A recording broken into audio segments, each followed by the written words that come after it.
Hey everyone, Mah-Dry-Bread here. Pokemon Gold with only one Ditto was absolutely brutal. Let's follow that up with a nice team run. Today's the day that we figure out, would I be able to beat Pokemon Black with a team of only gift Pokemon? So here's the gift Pokemon list for the game. As you can see, we get one starter, one elemental monkey, and then well, we don't get Zora since we don't have Celebi, we can't get the other generation's fossils since that's post-game, and the Magikarp is post-game as well. So that means that the only Pokemon we get is our starter, an elemental monkey, one of the two fossil Pokemon from Relic Castle, and Larvesta. Well, it's not a full team, but some of these Pokemon can get pretty strong with some training and the right moves. I don't know if we'll end up evolving Larvesta just because it takes a long time, but if I do end up doing it, then I figure it'll really help in the late game. Like always, I'm writing this script as I go through with the challenge, so all this part is being written before I've started. Everyone comment down below and guess if I can win or not. I'm confident that I can win this, although I get the feeling that early to mid game might be pretty slow. Overall, I think this is going to be a fun challenge. Let's explain the rules. In combat, I can only use gift Pokemon. I'll need other Pokemon to use HMs, but I'm not allowed to use any of those Pokemon in battle. No glitches or exploits, no items in battle, only Pokeballs, held items, and items outside of combat are allowed. Also, if you enjoyed the video, be sure to like, subscribe, and ring the bell for more. Let's do this. No need for the randomizer this time. I just go ahead and pick an Oshawott as my starter. That means that the elemental monkey I'll get is Pansear. The monkeys are all borderline interchangeable since they learn a lot of the same moves and they have the same stats, but their types are different. I picked Oshawott mostly because it had stats and moves that I was most interested in. I was tempted to go with the grass starter for a wider type coverage, but I just didn't really like its stats. This setup will wind up with us having two fire types by the end of the run, but I don't think that's going to cause any real issues. Anyway, our nature is brave, so more attack and less speed. I guess that means that we'll get more out of Razor Shell. That sounds good. Now, we really don't need to talk about the early game travel, do we? We're using a starter. This part of the game was made with this Pokemon in mind, so of course it's going to be easy. In fact, I'm sure plenty of you who've played the game before have already done this part of the run with Oshawott, so let's just skip ahead to the first part that might be different. We easily won the first rival fights, and we got the free monkey from the Dream Yard. Its nature is mild, so less defense and more special attack. I don't like losing defense, but the special attack might be nice in the long run. Let's go after that first gym. So the battle was actually a lot closer than I thought it was going to be. I don't think we were ever really in trouble here, but Lil Pup almost made our Oshawott faint, and Pansage almost made our Pansear faint thanks to a crit. Both of our Pokemon hung on with red health. I really didn't think it was going to be that close. There's a Charon fight on our way out of town, but it was super easy. I was kind of expecting worse after how that first gym went, but everything went fine. It's time to travel. So we've got the always hard normal gym coming up as well as an end fight. Normally I'm not too worried about that end fight, but I remember in my previous Pokemon Black challenge, I lost to that battle, so I'm slightly wary. We're not using a normal type though, so I think that is gonna be okay. The normal gym is probably gonna be as brutal though. The normal gym is probably gonna be about as brutal as usual though. Maybe since it's a team run, we won't have to worry about the issue with Retaliate though, since we can just sacrifice one member of our team on that move and have the other finish it off. I think that's our best chance of winning without having to grind too much. So this took a few tries, but I figured out that the only way I can win the end fight at this level is just by spamming Water Gun the whole time, and hoping that I don't hit myself in confusion too much. We did go down to Bide, but Pansear was able to finish it pretty easily. That said, he's still really weak. I don't think that he'd be able to do all that much in the normal gym until he gets Flame Burst, and that's not until level 22. Okay, the normal gym fight was actually kind of awesome. The fight started with Herdier just spamming Leer to lower our defense, as we landed Razor Shells to lower his every single turn. We ended up taking him down without getting hurt. Naturally, I switched to Pansear as Watchog came out to get rid of the defense debuffs, and Tank Retaliate, but she didn't go for it.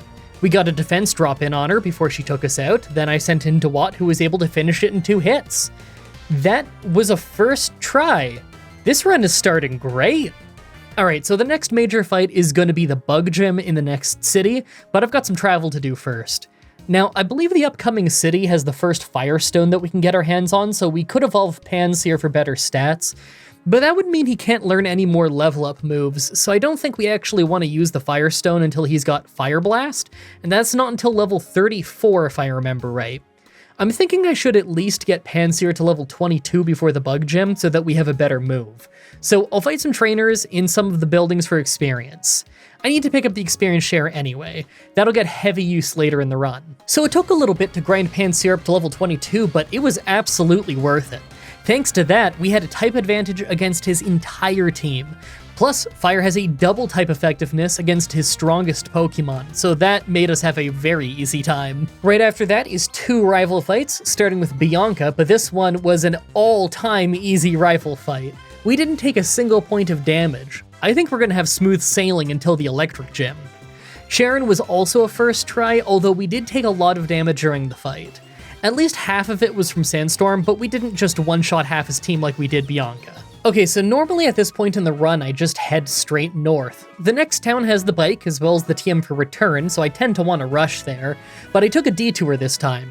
I remember that I can get to Relic Castle, and I know the fossils are on the first floor, but I don't actually remember if we're allowed to grab one and revive the fossil yet. I want to try though. The sooner we get another Pokemon on the team, the sooner I can start leveling it up and getting wider type coverage. I want Archeops. That thing's attack is just insane. Yep, we were able to both get it and run back to the normal gym to get it restored. We've got our next Pokemon. Now, its ability is bad. It makes it lose stats if its health is less than half, and it can't learn Fly until it evolves. But this thing is going to have an absolutely crazy amount of attack in the long run, so I'm excited to have it. Plus, it's level 25, so it's already around the level of the rest of my team. Now let's go take out N and probably lose to the Electric Gym. So the end fight really surprised me. We swept his whole team until Sigalith at the end, who ended up not only taking Dewott down, but Archon too. Part of it was bad confusion luck, but still. Good thing I spent all that time helping Pansear catch up. It was able to finish it off. Yeah, that's what I thought. I tried the Electric Gym a few times, but it wasn't even close. They one-shot Archon, and that sucks because its ancient power is my best bet at taking out the Emolga. They just Volt Switch forever, and our team goes down like it's nothing at all. That's fine, we're all about the same level as the gym, and they have the type advantage, so I pretty much expected this might happen. I'll do a short grind, and I'll get a few levels on some of our Pokemon. Maybe if we have a speed advantage, then this'll go fine. Okay, so I got the team to about level 30 and tried a few more times. They still beat us every single time, but I can tell that we're getting close to a win. Weirdly enough, it's Dewott and his high damage output with Razor Shell that's getting us closest to the win. So I'm thinking that with just a few more levels on it, we'll get a win. Especially if we can get Dewott to be faster than Emolga. Okay, 5 more levels on Dewott, and this time I had more success starting the fight with him. We had Aqua Jet at this point, and it does pretty good damage, but I ended up using Razor Shell late in the fight, thinking that I'd have enough health to survive a Volt Switch. That almost ruined the whole fight for us, but Pansear was able to finish it off, so it ended up being okay. Feels good to finally be past the first roadblock. Oh, and the Cheren fight on our way out of town was super easy, as expected. Let's just get walking. So we've got a ground gym coming up that I think will be pretty easy, then we've got a Bianca fight that ends in us getting the HM for Fly. So I really want to make sure that we evolve our flying type so that he can actually learn that move. It's going to be really good. So if I remember right, the end fight in the Charged Stone Cave is mostly rock and steel types, so we've got stuff to handle that. Then we've got the flying gym that might just take some brute force. I don't think it'll be too bad though. The next few fights seem easy. Let's go take them out. Okay, well, the ground gym was an easy one-shot sweep now that we've evolved into Samurott. It was even easier than I was expecting, actually. And the Bianca fight right after was super easy, other than hitting ourselves 1,000 times in a row with confusion. Okay, maybe it wasn't 1,000, maybe it was like 3. It feels like 1,000 when you know you can win the fight in the moment if you would just stop hitting yourself. Is N gonna be this easy? Yup, it was about as easy. I think the most damage we even took was from Iron Barbs. I gotta say, our team of only gift Pokemon is doing pretty great so far. Wow, I can't believe the progress we're making. I guess I had to stop and grind for a little while for the electric gym, but it wasn't the worst grind in the world. For the most part, we're making great progress. I got Panseer to level 34 so he could learn Fire Blast and gave him a Fire Stone to evolve him, so he's finally decent now. Plus, we're getting real close to the point when we can get our last Pokemon. We've got the Flying Gym and another Charon fight first. The Flying Gym here tends to not give us any real problems, although the Charon fight is sometimes pretty tough. I'm feeling pretty confident though. Now that Archeops evolved, it's hitting like a freight train. I think that acrobatics with Archeops could carry us through quite a few fights that otherwise might be very hard. I don't think anything's really gonna have an answer for us until the Elite Four, but I might be getting overconfident. Wow. The Flying Gym was a total sweep. I think we're gonna bulldoze the next few major fights. No way Charon and the Ice Gym can stop us. Yeah, that had to have been the easiest Charon fight yet. Archeops is a beast. I could probably start splitting its experience with something else. And I've got something in mind. Now, normally we do Twist Mountain next, but we've got something else to do before the Ice Gym today. We are finally getting a new Pokemon. Beating Charon is what gets us the HM for Surf, so I go all the way back to the start of the game to surf west from our hometown. There's a few optional routes here that are pretty fun, but what we want is the egg for Larvesta. Now, I used this thing probably like 3 years ago in my Pokemon Black with only first form bug Pokemon run. Fun fact, that was the first run that was ever late because it took so long to grind in. I remember Larvesta being one of our better Pokemon in that run, but our whole team was horrible, so it's really not saying much. Larvesta does get really strong after evolving, though. It requires a lot of time to get it to a high enough level to evolve, especially since we'll be hatching this thing, so it'll start at a really low level. But I'm sure this thing will pay off for us by the Elite Four. Now, as much as I'd love to go see if I could beat the Ice Gym on its own, I don't think it'll even be hatched by the time we get to them, so let's just go take them out. Okay, this was incredible. The most underleveled member of our team took one hit the entire fight. The always easy Ice Gym is somehow even easier than usual. Wow, we're at the last bit of travel before the final gym.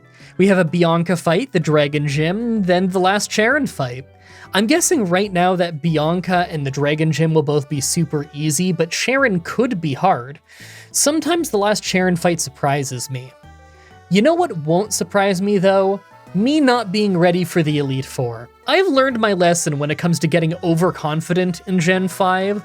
It doesn't matter how smooth the sailing seems, as soon as you hit the Elite Four, it's a whole new ballgame.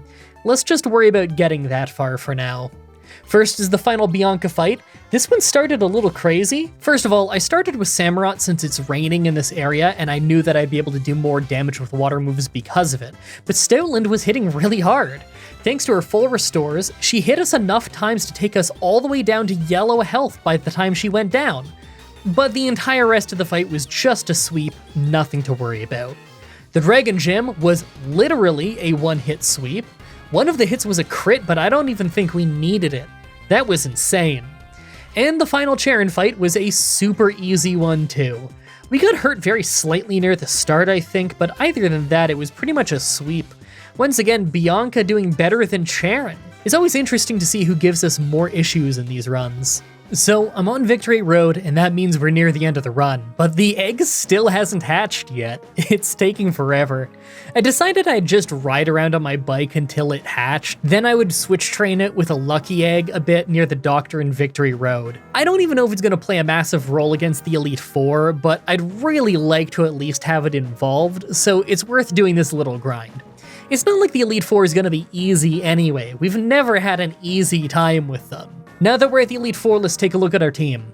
I've got to say, I don't think that Simisear is going to be pulling his weight very much, and Larvesta is level 44, so that's for sure the weakest link in the team. But the other two members are actually pretty good. I doubt that we can beat the entire Elite Four right now, but I'm pretty sure that I could beat some of them. Make your final guesses on if we can win this or not. Let's do this. First is Ghost Trainer Chantel. For Cofagrigus, I started with Simisear. We didn't do great damage normally, but we did this time thanks to a crit. We went down and had to send in Archeops to finish it off with a couple of hits of Acrobatic while she was healing.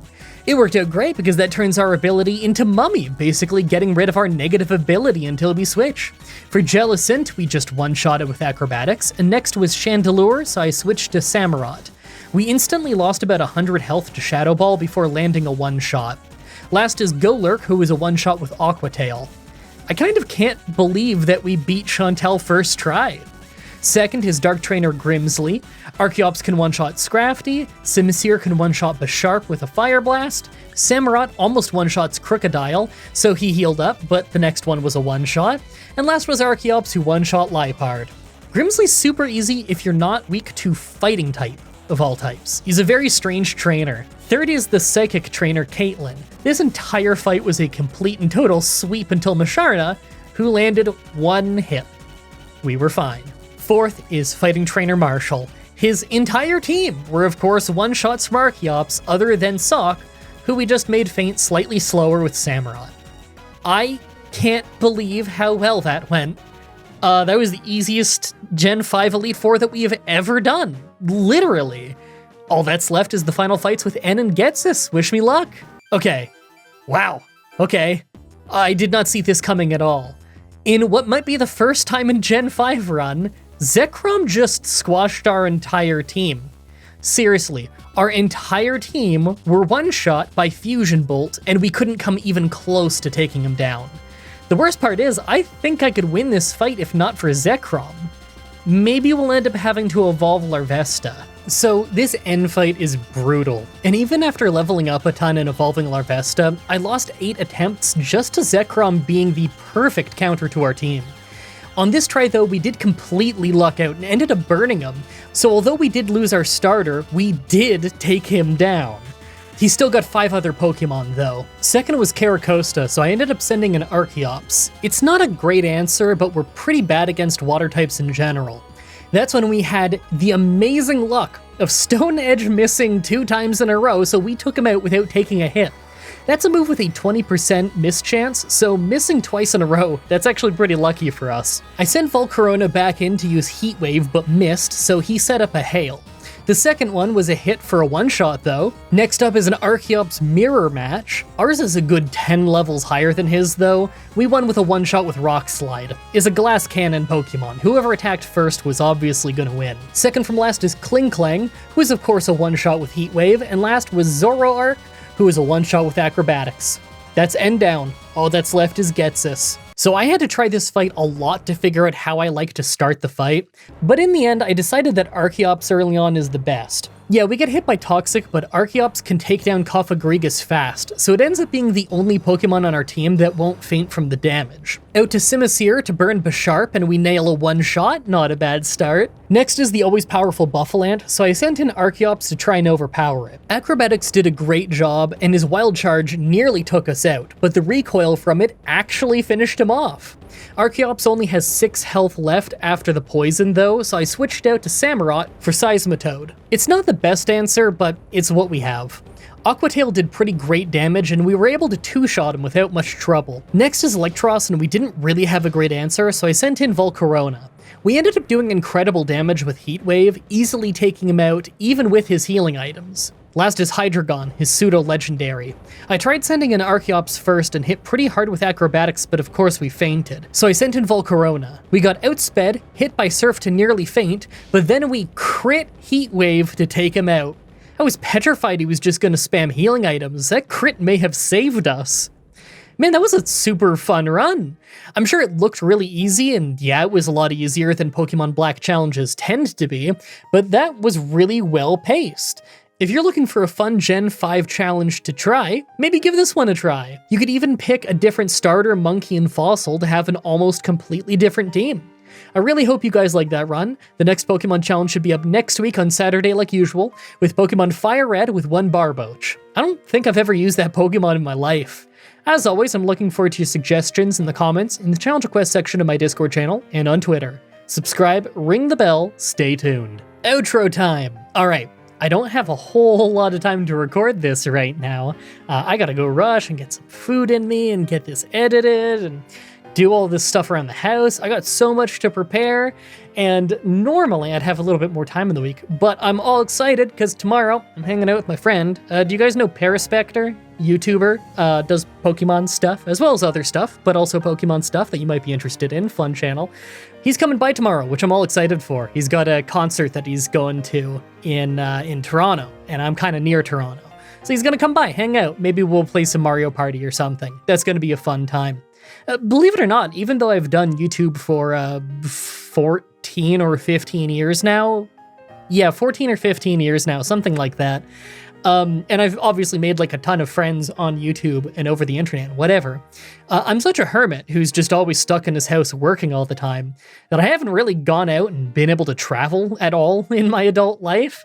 And so this is actually the first time I'm ever meeting a friend that I met over YouTube in person. That's kind of crazy considering I'm 31 and have done this forever and have made so many friends over the internet. But it is the first time that there's ever really been an opportunity, considering they kind of have to come to me. I'm basically always working.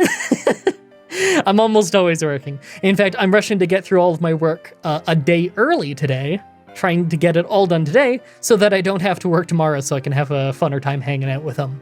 So that'll be fun, but I should go cook myself some lunch. And then I need to get this whole thing edited in the next 6 hours? Yeah, about that. Oh yeah, and thanks for not crucifying me last week. Am I like the only YouTuber ever to like mess something up, apologize, and then everybody seems to like me more after? That's not at all what I expected to have happen. I mean, you heard me at the end of the Ditto video last week, right? Like, I thought people were going to be pretty upset with me, and no. I think I've had one comment telling me that they don't trust me now or they've unsubscribed or something, and then I had literally, I think 1,000 comments between the video and Twitter and everything, just telling me not to worry about it. I guess I should explain it real quick for those of you who didn't watch the Ditto Gold Run. Okay, it's been like a week since that whole thing went down, and I realize I explained it really poorly at the time too, which is really funny to me considering I explained it poorly, and it probably made me sound worse, and yet even though it made me sound worse, everybody still just instantly forgave me, which again is nuts to me, but I appreciate it. Okay, so last week I did that gold Ditto run, and I had the Lance fight at the end, which I then edited the video and was like, oh, that was a lie. That was like save stated and stuff, and I didn't disclose it. I'm really sorry. I thought I did. And I described it really badly, and I realize that now because I've gotten replies from so many of you guys saying that wasn't a lie. It wasn't a lie if it was a mistake. And yeah, I guess it was a mistake. It just doesn't really feel like a mistake because the mistake was that I wrote the script saying like, I'm gonna try for all crits and for the Thunder Waves to miss. And so I did that by like save stating in each fight until I got that result and continually going through and then showing that it took 128 attempts to do that. The problem was I didn't literally write the words with save states, which I thought I did. Obviously that has to be disclosed, but I didn't. I think the reason why I didn't is because I thought of that whole idea of like, okay, I'm hitting the brick wall, why don't I do the save state thing and see if this is even possible? So, you know, I'm recording doing that. That takes like an hour and a half to do, something like that, because it was 128 tries to do that. That is to say, like, I had to load the state 128 times, so sometimes the load would be on different Pokemon in the battle, you know? So by the time I was done that whole thing, and you know, it's just like I say in all the videos that I write it as I go along. So I'm writing these like progressive journal entries of how the battle is going.